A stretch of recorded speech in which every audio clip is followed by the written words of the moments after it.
Good afternoon, or whatever time it might be for you guys. I am your host, the Rental Man Buck, and this is the Nebraska Farming Series. I'm currently right now back on my way from a quick little purchase that we made, being a 1996 John Deere 535 round baler.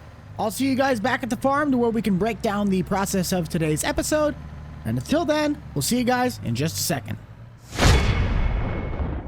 Starting off with the breakdown of today's task, we have four main things that we want to do. We have to buy some equipment. We've already gotten this baler from Storm Lake, Iowa. We also are going to head over to Ashley, the Fair Oaks Farms, as they got a 4320 that I've been looking at. Got over 5,000 hours on it. They want 17.5 for it. I'm pretty sure we can make that work. I have yet to buy that sprayer. The Haggy sprayer that we had in the last episode, I ended up not going with it. Tried out a Deere R4045. Loved it. It's got great features, and I think it'll benefit the farm later on, but that drops me down to like $25,000, meaning I'm not going to buy it. We're going to let the lease run itself out. But secondly, it is July, so that wheat field down on Darrel's plot is ready to cut. Once we get this baler unloaded, we're going to get the combines out, heading south, and get cutting. I finally got around to putting a hitch on the back of the service truck, so now we can at least unload stuff. I'll grab my other header hitch when we start moving stuff down to the wheat field. It's going to take both combines to get that thing cut in a timely manner. We'll let Kevin and Darrell take care of the equipment shuffle. Corey, I think, is doing some finances for us on the computer. But we're going to run down, look at that 4320. Hopefully we'll be coming home with that. And once we get back, they should at least have the combines out. Fair Oaks also have a Demco hopper bottom I've been really interested in looking at. Hopefully I'll still be able to buy that, but it's just finances are tough, and we still do also have to work with the test plots. There's just a lot of work to do, and not enough time to do it, nor the money. Let's take a look-sees. It's got a loader and it's got a cab. That's not a problem. It's also got a straight pipe, so that's nice. Decals are a little worn. I can work with that. Might need a shot of ether. There it goes. Test out our loader controls. Very nice. See how it shifts, if it got good shifting. The synchro feels good. Never mind, it's killing on me. This tractor's got some temperamental problems by the looks of it. I'll take care of the deals with these guys though, and we'll see you guys back at the shed. A few moments later. Like everything in life, we have good news and we have bad news. Good news is I got myself a little bit of a deal on this tractor. Instead of $17,500, I ended up only paying $15,000. But for that price, I have a tractor that slightly doesn't like to stay running. It runs, but it's having some problems staying running. We obviously have to get going on wheat harvest though, so I'm going to leave this to the guys in the shop. We'll head south, start getting Darrell's field cut. And then we can come back and hopefully have this thing ready to go when we need to start baling. Well, they've certainly made progress on getting things out, but I don't see a header trailer loaded, so it looks like we'll have to do that. Like every other project we have to work on, we'll just drop this down in the gullyway. We'll put the header trailer hitch on this truck, and then we'll worry about it later. There we go. We had to get the fuel trailer out of the way in order to get to that trailer to put the header on, but if you guys didn't notice in the community tab, we actually got brand new decals that go on the side of the S780. Prairie State's in the back still looks the same, but this is the new sticker that we ended up putting on because it looks better. If you're gonna represent, you gotta represent right. And what better way to also represent than to have you guys go and check out Andy of Andy Clean, the world's greatest farm soap. Between Prairie State Tractor and Andy Clean, we keep this farm as efficient as possible, but also as clean as possible. So go check out Andy, guys. He really deserves it. Come on now. Don't leave him hanging. There's one thing that's driven me nuts about this flex header is that I know it's supposed to become static, like you can move it with your controls. I've never been able to get that to work, so I've always just had to try and put it on the trailer like this, and it kind of sucks. I get it to work just fine, though, so we don't have to worry about it yet. That is a heavy load for that 6.4. We are still going to have to load up the herbicide in the Freightliner so we can send him off to Field 6 and maybe send Corey out to go spray up north. But let's head down to Darrell's land, start cutting some wheat, and make some more money.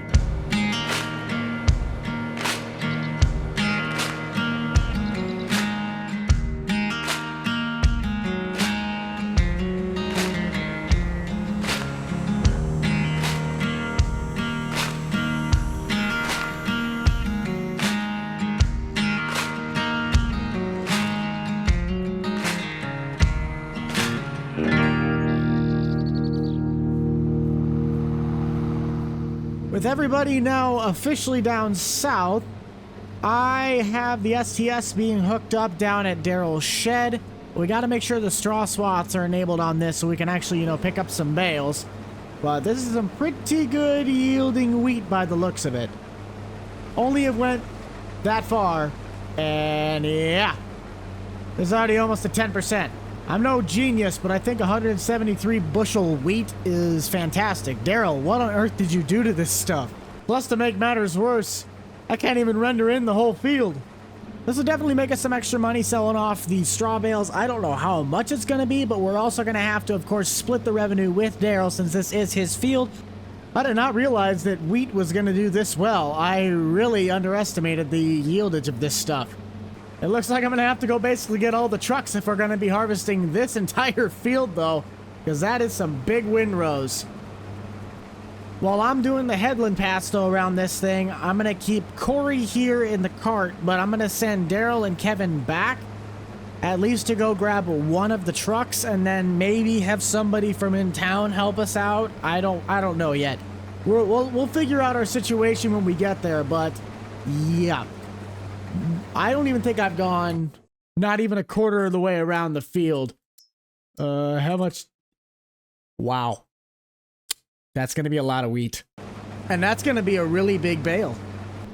We'll definitely get a lot of stream content out of this, though. If we're going to be doing wheat harvest as well as the spraying, that gives us some more content to do throughout the weeks. So hopefully you guys enjoy that. If you'd like to tune in, we have 3800 The Buck, you guys' home for gaming content, the wackiest radio station on this side of the internet. Over on the TikTok platform, we try to stream on Tuesday, Wednesday, Thursday evenings, and then on YouTube, we stream on Saturday mornings. I know a handful of you guys do wonder where the mainline series go from time to time. It's like sometimes we'll have, wow, okay, we're full. While I'm waiting on the cart, just to explain it, the reason that the mainline series do not have content flowing all the time is because I always do it in a seasonal aspect. We didn't have any seasonal content to do since I got all the planting and the pre-emerge done. Now we have to go do weed spraying in the mid-season as well as harvest this wheat. Where's Corey at when you need him? Corey? Hello? Don't tell me he's cutting across the field. He's cutting directly across the field.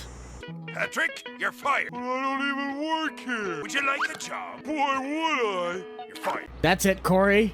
You're fired again. I personally think this is a new record for most times I've fired Corey in a single day. There we go. So as mentioned, if that does interest you guys, there are links down in the description down below that can take you to both platforms, whether that be YouTube or TikTok. Let's get back to cutting some wheat and making some money, even though we haven't made any money. It takes just a little bit of time to figure it out, but one of my favorite new features that it's been a part of the Follow Me mod since the day it came out, but I love how you can set the worker to be offset and then in front of the combine so you can run it on the go as you work. So Darrell is currently running the cart and I am running behind the wheel. This is just downright genius. I can't tell what the yieldage is though until I put the auger in. So let's see, what are we doing? 196 bushel wheat. That is insane. Okay, let's continue dumping though. That way we can make it all the way around, because Darrell might be able to stay with us long enough that we can keep the pipe out. Then hopefully by the time they get the STS set up, Kevin can go running that and just start going back and forth. He loves the STS. I don't blame him. This is Darrell's combine. And of course, Corey's lost all of his privileges because he sucks and we had to fire him twice just today. Let me know down in the comment section, guys, what kind of harvesting do you guys do? I know a lot of viewers are from around the U.S. mainly, but we have people up in Canada. We have people in Australia. We have people in the U.K. We have people all around the United States, which the United States alone has potatoes. It has peanuts. It has corn, beans, wheat, rye, sugarcane. Well, not really sugarcane. You get the point. Let me know down in the comments. What are you guys harvesting? Are you guys harvesting anything like chickpeas or spring wheat right now? Are you waiting to harvest your corn and beans at the end of fall? What do you do? What do you do? I gotta say though, I do just love this combine. Prairie State really did hook me up with a sweet deal after the loss of our S680 last fall. Another thing to note though is if you guys are planning on being out at this year's Farm Progress Show in Boone, Iowa, just outside of Ames, I am planning my hardest to be able to be there every single day this week of the Tuesday, Wednesday, Thursday of the show. I might try and see if I can sneak in for media days on Monday. I might have some stickers, I might not. It just kind of depends. But it's nice to finally have content that I can do back on the main series. I miss doing the hay farm, the Nebraska farm, the old school. But when I do things seasonally, it's just so hard to find content when everything is done in that season. Farm work in real life is, of course, never done, but this is Farm Sim. You can only do so much. I just know by looking at my PDA that we have that one really long stretch coming up that's going to take us all the way back to the trucks. And I'm not 100% sure we're going to be able to get everything in this cart and my hopper by the way these runs have been going. That's the fun of it, though. Gotta risk it for the biscuit. I do gotta say, Darrel's been doing a fantastic job staying with me. And he is full. Now it'll be the test. Can we get all the way back with one combine and one auger wagon full? We did bring 3 trucks out, so we got 3,000 bushels worth of storage plus sitting at the end of the field, 1,300 right there, and 400 on me. That is a lot of grain. The trucks are in sight though, and we just finished the first headland with 65% in my hopper. What I think we'll end up doing then is I'm going to jump over, start working on this second headland pass. Darrel will run over to the truck and dump. I'll run over to the truck and dump. Then we'll do one more loop, and then we can send him going east-west. Then once we get that figured out, I'll migrate my way back to the farm and get the spraying worked on. 2 hours later. Kevin's giving me the word that he's fired up his machine, and Darrel is off to the races with his. We're set to go. I really have to learn to stop parking my truck like 5 miles away. Coming to think of it, the only person that I might be able to have run this sprayer, because my guys are already all up at the wheat field, is my buddy Dan. If you guys don't know who Lieutenant Dan is, be sure to go check him out over on TikTok. He does a lot of great streams. He won't be able to physically be here, but I can get an AI that is Lieutenant Dan to help us out. We just need to get some people in the field spraying. I don't want to do a time lapse yet because I want it to be a montage of both the harvest and the spraying. But we'll head back to the farm, get Dan on the phone, see if he can make his way out here, and then we'll get everything else figured out once we get to that point. I'm pretty sure we got at least one in this shed. Yes, there are 2. And the other 2, I think I used to have a chemical shed back in the other spot where I had the header trailer. Like I had the header trailer on one side, and then these chemicals on the other. I'm sure we'll figure it out. The first tank we put in was not all the way full. It only had like 200 gallons in it. Yeah, just shy of 300 gallons. But with this one, if I can get this truck to be at least about 40 to 50% full, I honestly think we'd be able to do a good chunk of our fields. The spot and spray system really has done a good job in distributing the amount of chemical we're putting on the ground without wasting too much product.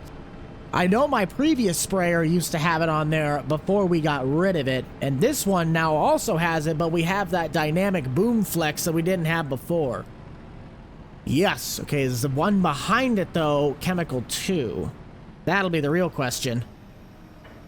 And how full they are. So this one's full. What's behind it? Yes, okay, they are both chemical. Apparently there's some mixing trailer out. I think it's like a dash or something. It just came out in the mod hub that if you're on PC, you're able to actually mix chemical. I have yet to try that out, but I think this trailer does me just enough. Plus, I can also turn this thing into a sprayer trailer and a bale support trailer. The other one, yeah, you can, but it's kind of a little bit harder process to figure out. So I'm just going to go with what works. We'll get both of these loaded up into the trailer, and then I'm going to start making my way over to Field 6. I know both those combines are full right now on the south side. I'm going to also have to go down there and get them unloaded. But Dan said he was able to come out here and help us, so we'll get him situated up in the sprayer. And I will be right back down to primarily focusing on the wheat harvest. I'm pretty sure the tank on that sprayer is a 1,300-gallon tank, but we have 1,800 gallons of chemicals, so we'll at least have one full tank and then a little bit of extra. If that can last me at least 3 fields, I'll be happy before we have to head down to the co-op and spend more money. I will say, though, you do have to listen to this truck because this thing sounds mean.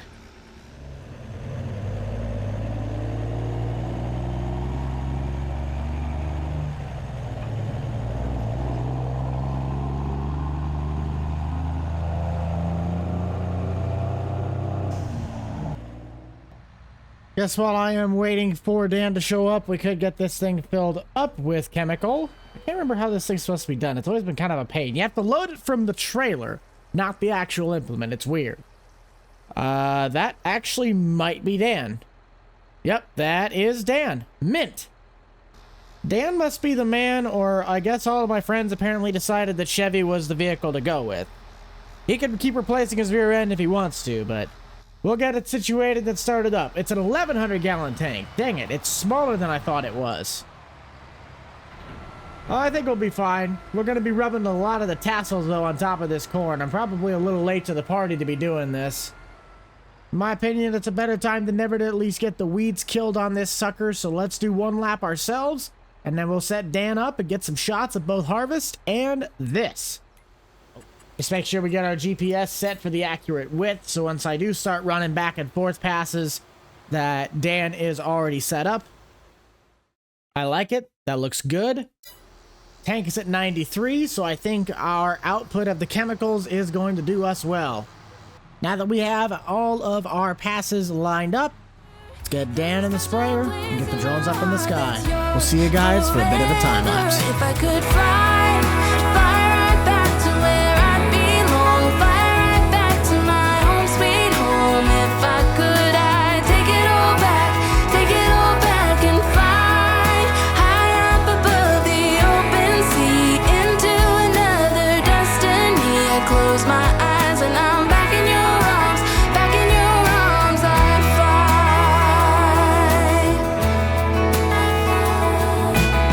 Sometimes I feel like you just wanna run. It's easier than facing your own doubts, but it will get you no matter how far you go. It haunts you every night. I tried so hard to forget what we had, but then something reminds me of you. Do you remember the necklace you gave me? I wear it every day.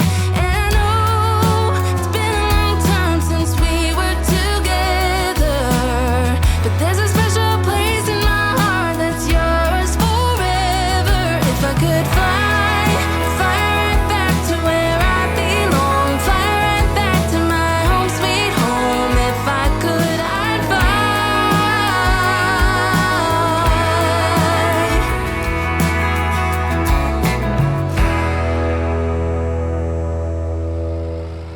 Well, it just seems to be that even with all the help that we got, it's still a little bit behind. Dan did tell me that he is done with the current field and that he's going to start packing up and moving south because we got 3 fields that are literally just back to back to back. He can knock them out pretty dang quickly. Only used about 2/10 of a tank. But my priority has to be right now on the wheat harvest because of the fact I have to split this 65-35 with Darrell. Once we start selling this, I got to get a pen with some paper because every single transaction that I make, I'm going to have to multiply by 0.65 so I know what I'm going to have to take off of my paycheck.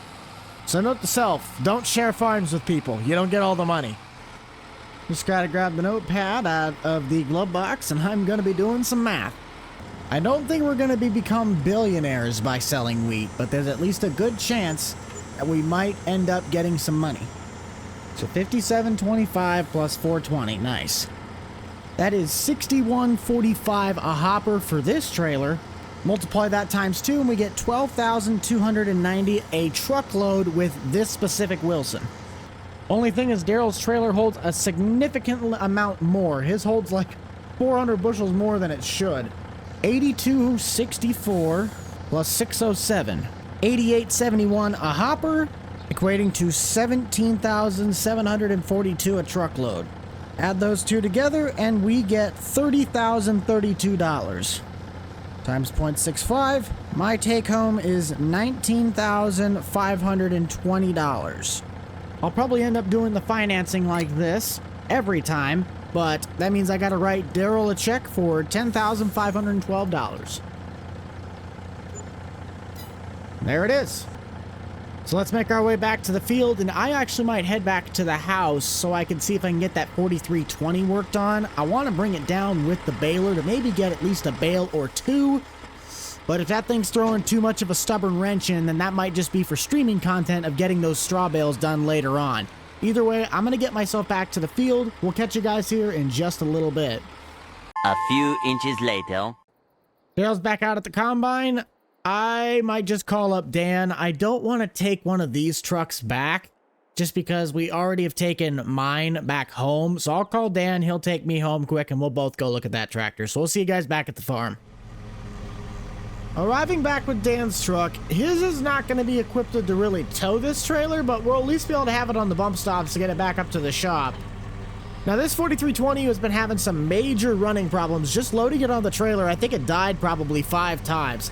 Could it be a dead battery? Yes. Could it also be the fact that the electrical's messed up? Of course. We'll have to figure that one out though once we get it into the shop. Right now I have the baler in there. We were going to work on tuning that just to make sure it was ready to go. I said I'd like to get this thing down to that field, but I don't know if it's going to really happen just yet. Dan and I will definitely take a look at it and see what we can find. But until then, this thing is going to be a little bit of a challenge. Throw her in neutral. Let's see if we can just get this thing to roll off the trailer.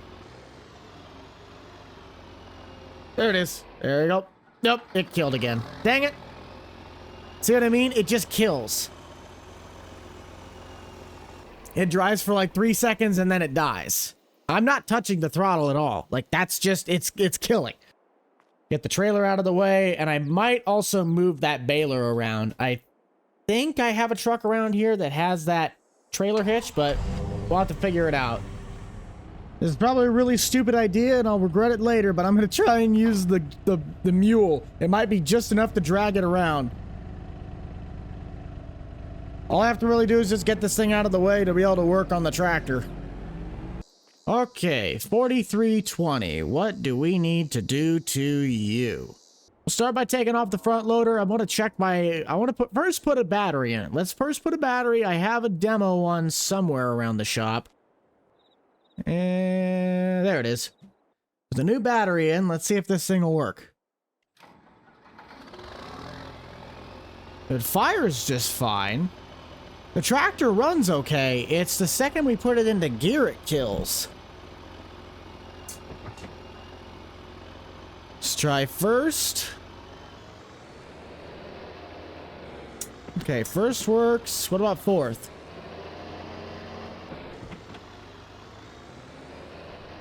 Sixth gear's fine. I think all she needed was a battery.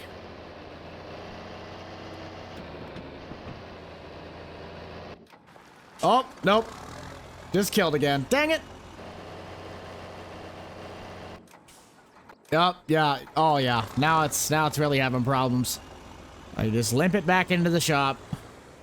So we got our guy out from Prairie State, and we've been tinkering around, and we're settling on it that we think it's a fuel problem. Something in a return line has to be clogged that this thing's not getting adequate amount of fuel.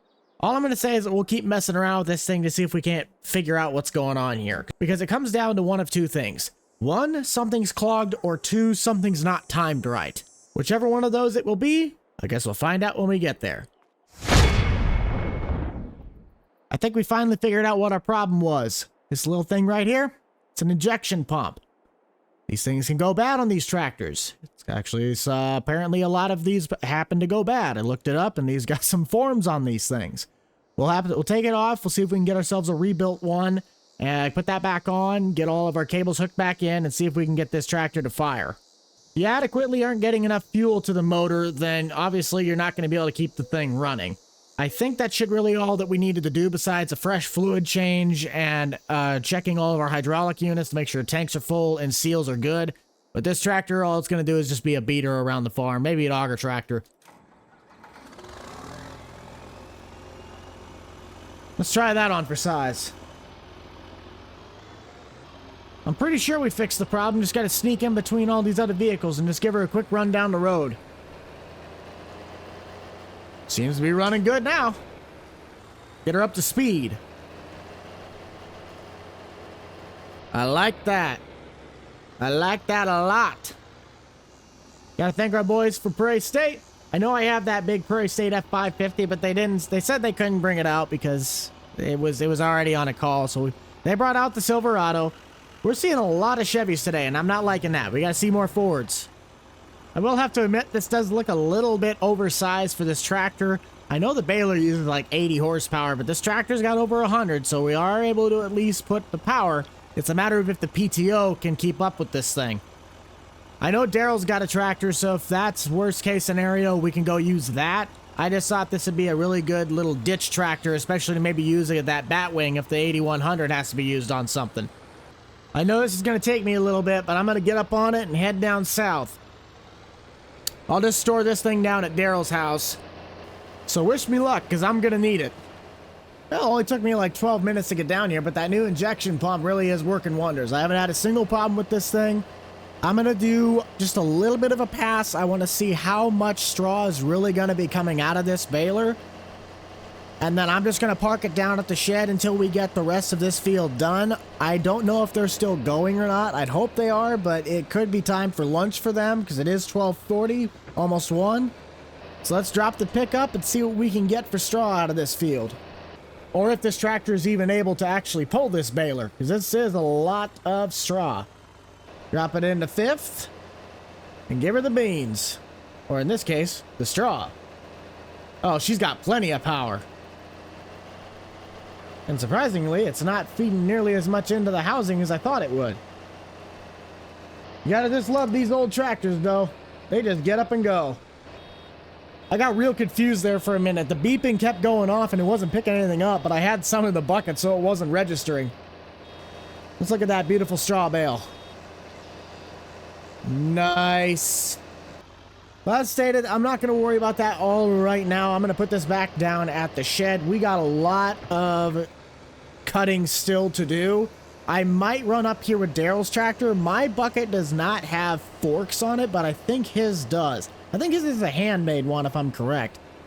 So we'll go down there, grab that bale, get out of the way, and I think we're going to wrap this one up. This is definitely going to be one of the longer videos we've done for Nebraska, but I appreciate you guys all for sticking around.